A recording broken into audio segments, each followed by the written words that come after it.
Hello everyone, welcome back to Law Vita. My name is Aaradhya Gupta. आज हम लोग एक इम्पॉर्टेंट लीगल टॉपिक लेकर आए हैं, that is the right in rem and right in personam. तो जनरली ये जो कॉन्सेप्ट है ये जूरिस्प्रूडेंस के एग्ज़ाम में आपके सिलेबस में रहता है, where we discuss the different kind of legal rights, जिसमें एक particular kind of right काफ़ी famously and repeatedly पूछे जाते हैं, that what is right in rem and what is right in personam। चलिए शुरुआत करते हैं। राइट इन रेम या फिर जस्ट इन रेम क्या होता है इसको जानने से। तो देखिए, राइट इन रेम का मतलब होता है एक ऐसा लीगल राइट जो किसी इंडिविजुअल के पास होता है अगेंस्ट द होल वर्ल्ड। ठीक है, यानी कि ये राइट यूनिवर्सल होता है और सभी लोगों को उस राइट को रिस्पेक्ट करना पड़ता है। ये एक ऐसा लीगल राइट है जो कि एक इंडिविजुअल के पास होता है against the entire world. Right, सभी के अगेंस्ट है ये, कोई उसके उस राइट को वॉयलेट नहीं कर सकता, इन्फ्रिंज नहीं कर सकता। And it is not limited to a specific person. ऐसा नहीं है कि ये राइट मेरा किसी एक पर्टिकुलर व्यक्ति के ही अगेंस्ट लिमिटेड है, नहीं, ये पूरे वर्ल्ड के अगेंस्ट अप्लाई करता है। And it ensures that nobody interfere with this right of the rightful holder. Right, for example, अगर किसी के पास एक ज़मीन का ओनरशिप राइट है, ठीक है, तो वो राइट इन रेम के अंडर आता है। इसका मतलब ये है कि दुनिया का कोई भी व्यक्ति उस प्रॉपर्टी में इंटरफेयर नहीं कर सकता बिना उसके ओनर के परमिशन के। सो जनरली जो राइट इन रेम है, ये ओनरशिप, प्रॉपर्टी राइट्स, पोजेशन, इनसे एसोसिएटेड रहता है। राइट, तो ये जो राइट है अपनी प्रॉपर्टी और उसके ओनरशिप या उसके पोजेशन को लेके एक्सक्लूसिव कंट्रोल इंश्योर करता है, गारंटी करता है to that individual over his asset and protects him from any kind of unlawful infringement. Clear. अब हम बात करें कि राइट इन रेम के क्या अलग अलग कैरेक्टरिस्टिक्स हैं। तो सबसे पहले तो यूनिवर्सैलिटी, यानी कि ये राइट सभी लोगों पर लागू होता है। It applies against everybody in the world. Right, it applies to all the individuals, meaning everybody is obligated to respect the holders right, कि हर व्यक्ति उस होल्डर के राइट को रिस्पेक्ट करेगा and nobody is allowed to interfere with those rights. So therefore it is a universal right. For example, अगर A के पास एक लैंड है, ठीक है, तो कोई भी चाहे फिर वो नेबर ही क्यों ना हो, स्ट्रेंजर हो या रिलेटिव हो, उस लैंड में इंटरफेयर नहीं कर सकता। यानी कि पूरा का पूरा जो समाज है, पूरी की पूरी जो वर्ल्ड है, that is obligated to respect that ownership. Clear. Next characteristic is that it is a negative right. तो ये कहा जाता है कि एक तरीके से नेगेटिव राइट है। नेगेटिव राइट क्यों है? क्योंकि ये दूसरे लोगों से कोई एक्शन डिमांड नहीं करता है, बल्कि दूसरे लोगों को इंटरफेरेंस करने से रोकता है। इट समहाउ प्रिवेंट्स पीपल और prohibits people. So we can say ये एक पैसिव राइट है। ठीक है, इसका मतलब है कि दूसरे लोगों को कोई एक्शन डिमांड नहीं करता है कि वो कोई भी एक्शन ना लें, बल्कि ये कहता है कि दूसरे लोग इंटरफेयर ही ना करें। फॉर एग्जाम्पल, अगर ए के पास एक कार है तो किसी भी दूसरे व्यक्ति को उस कार को यूज़ करना बिना परमिशन के, this is a violation of A's right in rem. It's as simple as that. So here we say that it is a kind of negative right. Now the next point is general applicability. General applicability का मतलब है that इसका जो scope है ये universal होता है, ये किसी पर्टिकुलर इंडिविजुअल के रिलेशनशिप पर डिपेंड नहीं होता है। ठीक है, it it does not depend upon any specific relationship between individuals, but they are universally applied.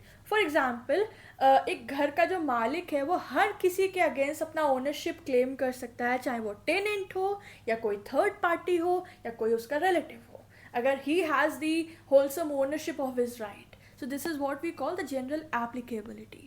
Next is absolute protection. तो वो वही हम बात कर रहे हैं कि राइट इन रेम जो है ये राइट होल्डर को absolute, exclusive, wholesome right provide करता है ओवर हिज असेट और over the subject matter. For example, अगर किसी के पास प्रॉपर्टी का लीगल टाइटल है ना, तो वो किसी भी अनलॉफुल इंटरफेरेंस के अगेंस्ट लीगल रेमेडी ले सकता है। ठीक है। The next is transferability. तो ये राइट्स जो होते हैं, द राइट इन रेम, ये लीगली ट्रांसफरेबल होते हैं, इन्हें आप ट्रांसफ़र कर सकते हैं। कैसे कैसे? Through sale, through gift, through inheritance. जैसे कि अगर ए अपनी ज़मीन बी को बेचता है तो राइट इन रेम जो है, जो ए के पास था, वो ऑटोमेटिकली ट्रांसफ़र हो जाता है बी के पास over that property which is transferred. Sixth characteristic is legal enforcement against all. So अगर राइट इन रेम वायलेट होता है तो लॉ अलाउ करता है कि रेमेडी किसी भी इन्फ्रिंजर यानी कि जो भी व्यक्ति इन्फ्रिंज कर रहा है उस राइट को उसके अगेंस्ट ली जा सकती है। यानी अगर कोई ट्रेसपास करता है मेरे किसी प्राइवेट प्रॉपर्टी में तो मैं उसके अगेंस्ट लीगल एक्शन ले सकती हूँ, चाहे वो ट्रेसपासर को मैं पर्सनली जानती हूँ या नहीं जानती हूँ। So it shows that we can take legal enforcement against all if that person is violating my rights. ठीक है। Next point is independent of agreement. जैसे हमने बोला ना कि इट डजेंट डिपेंड और या किसी स्पेसिफिक व्यक्ति के टुवर्ड्स नहीं होता है। सो ये जो राइट है वो किसी कॉन्ट्रैक्ट किसी एग्रीमेंट पर डिपेंड नहीं होता है। फॉर एग्जाम्पल अगर एक लैंडलॉर्ड के पास बिल्डिंग के ऊपर ओनरशिप राइट होता है तो चाहे उसने किसी से एग्रीमेंट किया हो या नहीं किया हो, he has that right in rem against the whole world. ठीक है, तो these were the main characteristics. अगर आप कॉन्सेप्ट समझ गए तो you may automatically derive the characteristics or we can say the essential elements of any concept. तो examples वैसे हमने बहुत सारे देख लिए, that ownership of a house or a land, ठीक है। Copyright protection is also a right in rem, यानी कि जो कॉपीराइट होल्डर होते हैं जिनके पास कॉपीराइट है उसका वो एक्सक्लूसिव राइट होता है टू हिज और her work which he has created, ठीक है। और वो बाकी लोगों को उसके अनऑथराइज यूज से प्रिवेंट कर सकता है और लीगल एक्शन ले सकता है if somebody violates those copyrights. And next is inheritable property. Like if somebody has inherited an asset, then now they hold a right in a rem against the whole world, ensuring their in ownership is respected. ठीक है, तो ये examples हैं आपके. Now let's have a look upon the case laws. So first is R Viswanathan versus Syed Abdul Wajid. इसमें supreme court ने clarify किया कि right in rem universal enforceability रखता है, पर्टिकुलरली प्रॉपर्टी के कंटेक्स्ट में, ठीक है. Property ownership is universally respected. Next is Bhoolchand versus Kayami 1979 का. इसमें कोर्ट ने स्ट्रेस किया कि राइट इन रेम जो है वो एब्सोल्यूट नेचर का होता है and therefore it is being protected absolutely and exclusively. The next case is K.K. Verma versus State of MP. तो इस केस में कोर्ट ने कंफर्म किया that ownership rights have protection of right in rem and therefore किसी भी तरीके के unlawful interference को अलाउ नहीं करते हैं और उससे प्रोटेक्शन इंश्योर करते हैं in regards to the matter of ownership rights, ठीक है. So what we conclude in regards to right in rem, तो राइट इन रेम एक universal, enforceable, transferable and absolute right होता है ना, जो प्राइमरली ओनरशिप और पोजेशन के कंटेक्स्ट में अप्लाई होता है. और and also in regards to the intellectual property protection that we discuss in the example of copyright one. तो this was the conclusion. Right in rem पूरा हो गया, ठीक है. अगर सेपरेटली राइट इन रेम पे आंसर लिखने को आए 10 marks 20 marks, you can easily write, बड़े आसानी से लिख सकते हो. मीनिंग से शुरुआत करना, असेंशियल्स या कैरेक्टरिस्टिक्स लिखना, बढ़िया से एग्जाम्पल्स लिखना, केस लॉज लिखना, एक छोटा सा कंक्लूजन देना. चलिए आगे बढ़ते हैं, गाड़ी आगे बढ़ाते हैं. अब हम डिस्कस करेंगे the part 2 of our lecture, that is right in personam, और in Latin we say the jus in पर्सोनम. So this is different from the concept of right in rem obviously.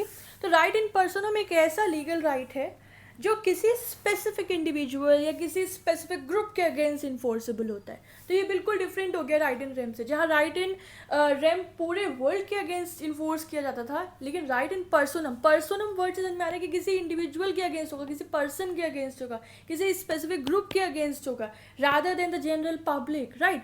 ये राइट्स जनरली कहाँ से arise होते हैं? ये arise होते हैं from the contracts, from the agreements, from the legal obligation. जबकि जो राइट इन रेम था वो बिना that was separated from any sort of agreement, वहाँ पे कोई एग्रीमेंट नहीं सस्टेन करता था. बट हियर ये जो राइट इन पर्सोनम है ये एग्रीमेंट से, ये कॉन्ट्रैक्ट से डिराइव होते हैं या अराइज होते हैं, ठीक है. अगर ए ने बी को 50,000 रुपये का उधार दिया, ठीक है, तो ए के पास राइट इन पर्सोनम है.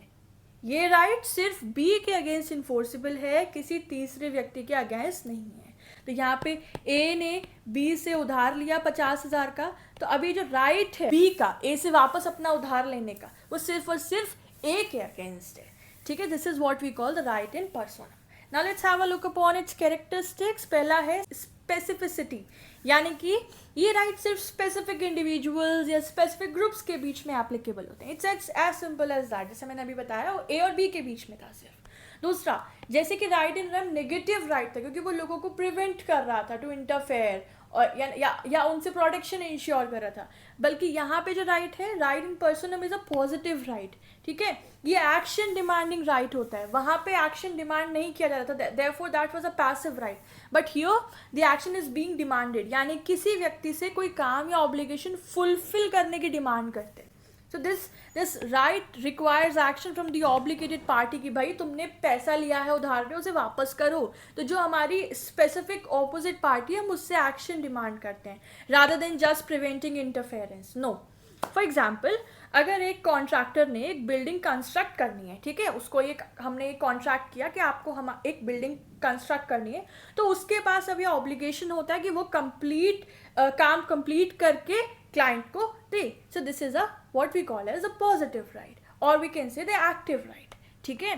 The next essential is special applicability. तो ये जो राइट्स हैं ये तभी एग्जिस्ट करते हैं जब किसी लीगल ट्रांजैक्शन या किसी एग्रीमेंट का एग्जिस्टेंस होता है. So there is certain specific और special circumstances that takes place before their relationship arise और before this right arise, right. So that doesn't exist independently like right in rem. Rather, it depends on special legal relationship between the individuals. It may be a legal transaction, it may be an agreement. For example, tenant का rent पे रहने का right सिर्फ landlord के agreement पर depend करता है, obviously.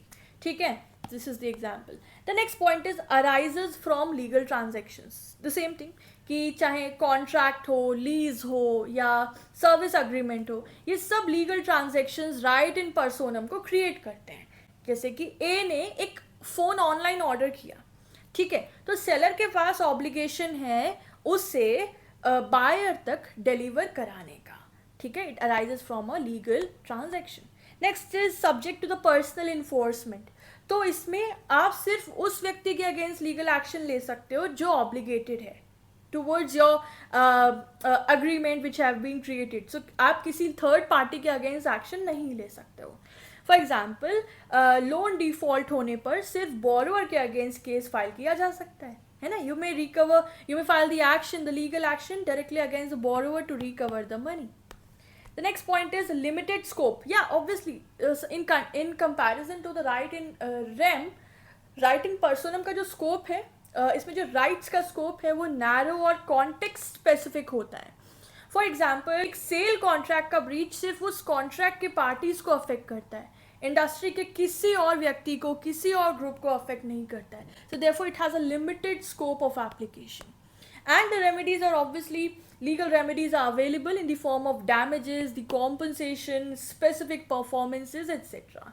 ठीक है, कि अगर एक कंस्ट्रक्शन कंपनी ने कॉन्ट्रैक्ट साइन किया था कि वो एक प्रोजेक्ट, एक पूरी बिल्डिंग बना कर देंगे, कंस्ट्रक्ट करके देंगे, और अगर वो टाइमली कंप्लीशन नहीं करते हैं, then client obviously legal action ले सकता है. Either it may demand through court कि इस कॉन्ट्रैक्ट को फुलफिल किया जाए, या फिर हमारा जो भी फाइनेंशियल कॉम्पनसेशन है वो प्रोवाइड किया जाए. So these were the basic characteristics और essentials of right in personam. Examples वैसे हमने काफ़ी देख लिए. द लोन अग्रीमेंट, एम्प्लॉयमेंट का कॉन्ट्रैक्ट जैसे हम बात कर रहे हैं कंस्ट्रक्टर वाला, द सेल ऑफ गुड जैसे हमने फ़ोन वाला एग्जाम्पल लिया था. ठीक है, so these are the classic examples of right in पर्सोनम.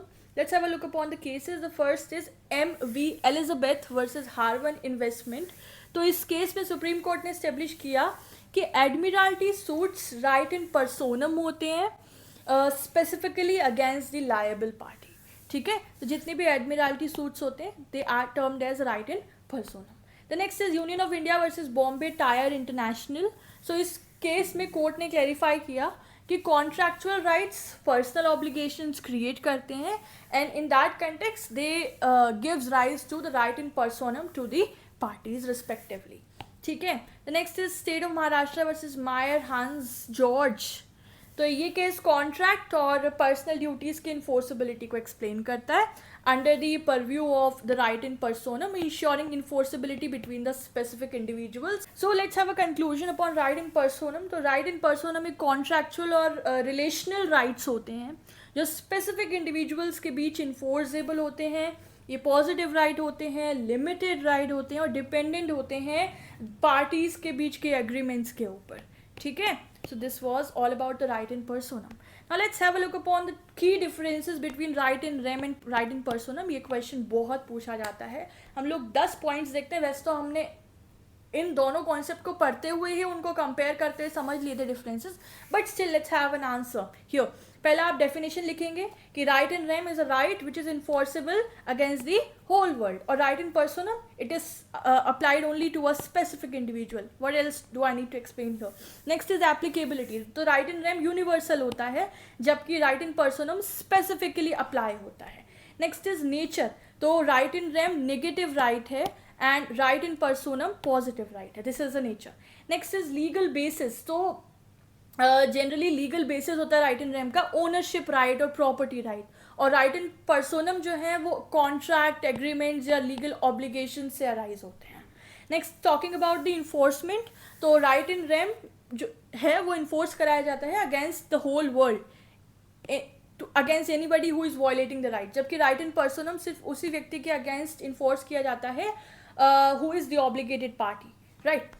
The next point is examples. So there are a lot of examples right in rem के. ownership right, copyright, inheritance rights. जबकि right in personam के example क्या है? loan repayment, service contract, rent agreements, etc. scope की बात करें तो right in rem जो है उसका broader scope है, and right in personam जो है वो एक narrower concept है. it has a narrow scope, right? it only depends on specific legal relation.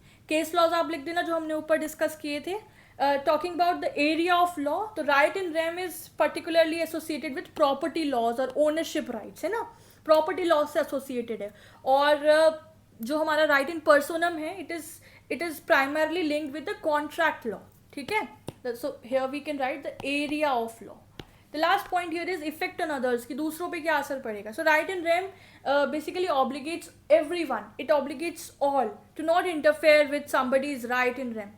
Whereas right in personam जो है it only obligates an individual person जिसके साथ वो legal obligation बना है, जिसके साथ वो agreement form हुआ है. So right in rem requires only a specific party to perform a duty. So this is what we call the effect on others, कि दूसरों पर क्या असर होता है इन rights का, right? So with this we are done with the topic. मुझे लगा था और लंबा होगा, but why to exaggerate? हम लोग को बेसिक कॉन्सेप्ट समझ आ जाना चाहिए, अदरवाइज हम लोग जितना क्वेश्चन डिमांड कर रहे हैं उतना आंसर लिख सकते हैं. I am very sure everybody of you is well acquainted with how to write the answers, right? So this was it. Right in rem, right in personam, the difference between the two. I hope the concept is clear. The notes are perfect for you for preparing for your answer. ठीक है, तो आप लोगों को notes and explanation कैसा लगा? Do please let me know in the comment section. Right, I will be back soon with another important legal lecture.